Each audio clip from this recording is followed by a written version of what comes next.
आप अगर बीएससी के स्टूडेंट हो, अगर आप चाहते हो कि इस चैनल में बीएससी से रिलेटेड और भी कंटेंट आए, अगर आप देखोगे तो मैथमेटिक्स बहुत ही सिंपल लैंग्वेज में मैं आपको बना के दे रहा हूं। पर अगर आप चाह रहे हो कि सर और भी सब्जेक्ट से रिलेटेड चीजें आए, तो प्लीज वीडियो के नीचे कमेंट करना और वीडियो को लाइक करना मत भूलना, और अपने हर ग्रुप में इस वीडियो को शेयर करो। मुझे लगना चाहिए कि बीएससी के स्टूडेंट इस चैनल पे सबसे ज्यादा है, तो मैं आपके लिए एक स्पेशल चीजें स्टार्ट करने वाला हूं। और साथ में दोस्तों मैं गूगल फॉर्म दे रहा हूं, क्योंकि आप में से बहुत सारे लोग हमें मैसेज कर रहे हैं, हमारे हेल्पलाइन नंबर पे मैसेज कर रहे हैं कि सर हमसे रिलेटेड कोर्स लेकर आओ।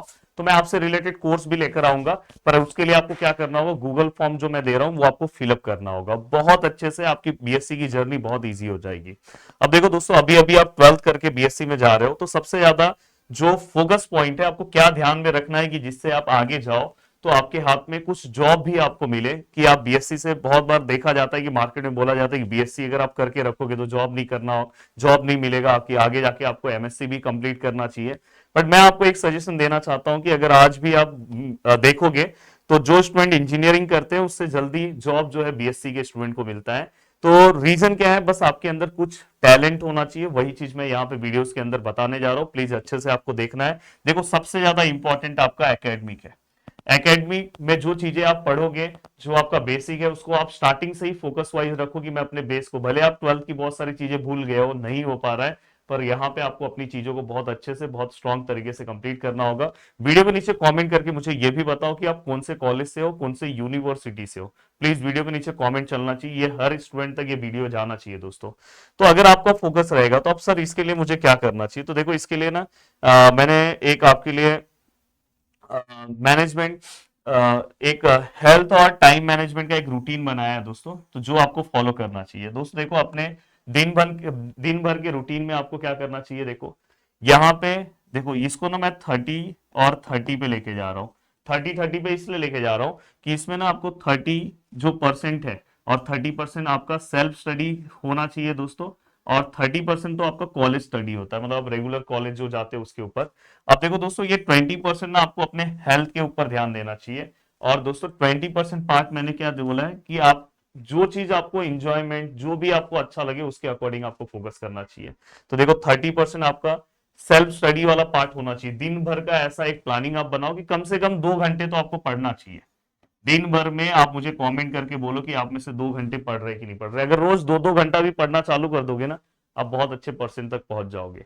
देन दोस्तों, इसके बाद आप जो कॉलेज का जितना भी आपका टाइमिंग है, आप मुझे कमेंट करके बता सकते हो कि सर ये मेरा कॉलेज का टाइमिंग है, वो आप कर रहे हो। देन मुझे ऐसा लगता है कि आपको ना 30 मिनट्स अपने हेल्थ के ऊपर ध्यान देना चाहिए। मैं हमेशा देखता हूँ, देखो ओवरऑल अगर आप आगे प्लेसमेंट के लिए जा रहे हो, जॉब के लिए जा रहे हो, तो आपका जो बॉडी स्ट्रक्चर है, जो बॉडी का कैपेसिटी है, वो भी बहुत स्ट्रांग होना चाहिए। पता चला कि आप चीजों को मैनेज नहीं कर पा रहे हो, आप स्ट्रेस को मैनेज नहीं कर पा रहे हो, 30 मिनट्स मुझे ऐसा लगता है कि आपको देना चाहिए। मुझे पता है कि आप में से बहुत सारे स्टूडेंट जिम, अपने अपने या तो घर पे कुछ वर्कआउट लगातार कर रहे हो, तो इसके ऊपर भी आपको ध्यान देना चाहिए। अब देखो दोस्तों, 2 घंटे को किस तरह से आपको मैनेज करना चाहिए वो भी मैं आपको बताता हूँ। देखो यहाँ पे जो आपका सबसे डिफिकल्ट सब्जेक्ट है, समझो आपके सिलेबस में 2 ऐसे सब्जेक्ट होंगे जो सबसे डिफिकल्ट होंगे, तो उसको अल्टरनेट डेज पे, जैसे आज 2 घंटा ये सब्जेक्ट पढ़ा, समझो 2 घंटा ये सब्जेक्ट पढ़ा, कल 2 घंटा ये सब्जेक्ट पढ़ा, फिर डिफिकल्ट तीसरे दिन ये पढ़ा, फिर इसके बाद चौथे दिन ये पढ़ा। तो ये अल्टरनेट डेज आपको फॉलो करना चाहिए। अब ये जैसे ही आप अल्टरनेट डेज फॉलो करोगे, तो जो वीकेंड रहेगा, जैसे सैटरडे संडे के दिन आप क्या कर सकते हो, बहुत सारे कॉलेजेस सैटरडे भी चालू है, संडे के दिन आप क्या कर सकते हो, जो आपका सिंपल सब्जेक्ट वो पढ़ो। और पेपर के पास में जैसे ही आप पहुंचोगे, तो कुछ ऐसे सब्जेक्ट होंगे जो सबसे ज्यादा इजी होंगे, वो आप एक दिन में भी पढ़ के खत्म कर सकते हो। तो इस तरह से मुझे प्रॉमिस करो कि सर आज से हम 2-2 घंटा पढ़ना स्टार्ट कर देंगे, और ये रूल भी हम फॉलो करना स्टार्ट कर देंगे।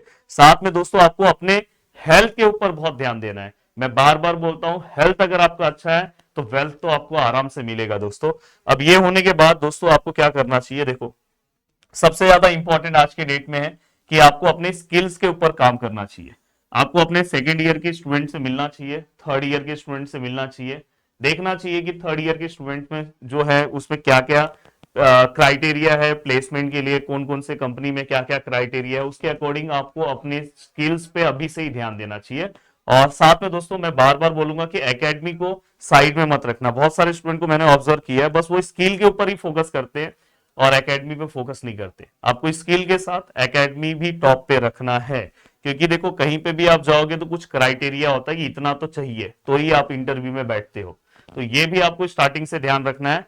साथ में दोस्तों, ठीक है सर ये तो समझ में आया, साथ में दोस्तों आपके लिए गवर्नमेंट आप अगर बोलोगे तो गवर्नमेंट ऑफ इंडिया में बहुत सारी वैकेंसीज हैं, जो आपको उसके ऊपर भी आपको उससे रिलेटेड अलग अलग फॉर्म भरना चाहिए। जैसे आप फाइनल ईयर में पहुंचोगे तो आपको उससे फील्ड में भी अच्छा खासा, रिसर्च के फील्ड में भी आपको जॉब मिल सकता है। तो मुझे ऐसा लगता है कि ये सब चीजों पे आपको बहुत ही तैयार रहना चाहिए। अगर आप बोलोगे तो मैं स्पेशल उसके ऊपर एक वीडियो बना दूंगा। अब ठीक है सर, सबसे पहले यार चैनल को सब्सक्राइब कर लो। प्रोजेक्ट ये सब तो समझ में आया। हाँ, ये सबसे ज्यादा इंपॉर्टेंट है दोस्तों। वैसे तो आपको अभी तो नहीं, पर सेकेंड ईयर से आपको थोड़ा बहुत इंटर्नशिप के ऊपर वर्क करना चाहिए, प्लानिंग करना चाहिए। उससे रिलेटेड जो जो रिक्वायरमेंट है वो अभी से ही आप अपने अंदर क्वालिटीज को डेवलप करना स्टार्ट कर दो। और जब आपका इंटर्नशिप बहुत अच्छा है तो फिर जॉब भी आपका लास्ट में बहुत अच्छा आपको मिलेगा। तो ये भी आपको हमेशा समझ के चलना चाहिए, इसको इग्नोर नहीं करना चाहिए, चाहे आप बीएससी में हो फिर भी। अब देखो दोस्तों, यहाँ पे मैं हमेशा आपको यही बोलूंगा कि आपका बॉन्डिंग जो है सभी से अच्छा रखो। आपके जो कुछ टीचर्स हैं जिनके कांटेक्ट अच्छे हैं, या आपके कोई ऐसे स्टूडेंट हैं जो सीनियर्स हैं जो अच्छे अच्छे कंपनी में प्लेस हुए हैं, तो उनसे अपना बॉन्डिंग बना के रखो। जब आप नेटवर्क बॉन्डिंग अगर अच्छा बनाते हो तो हो सकता है कि आपको रेफरेंस के ऊपर भी अच्छा जॉब मिल सकता है। और अगर आप में से अगर कोई अच्छा काम कर रहा होगा, बहुत अच्छी स्टडी करेगा, तो हो सकता है प्रदीप गिरी एकेडमी पे भी आपको बहुत अच्छा जॉब मिल जाए। तो प्रदीप गिरी एकेडमी पे सबसे पहले आपको क्या करना होगा दोस्तों, थोड़ा अच्छे से पढ़ना होगा। तो पहले आप अपने अंदर स्किल्स डेवलप करो, और आने वाले टाइम में दोस्तों सबसे पहला जॉब आपको ही मिलेगा। तो वीडियो को देखने के लिए दिल से thanks, thank you so much दोस्तों। अपने पास बहुत ही कम टाइम बचा हुआ है बस।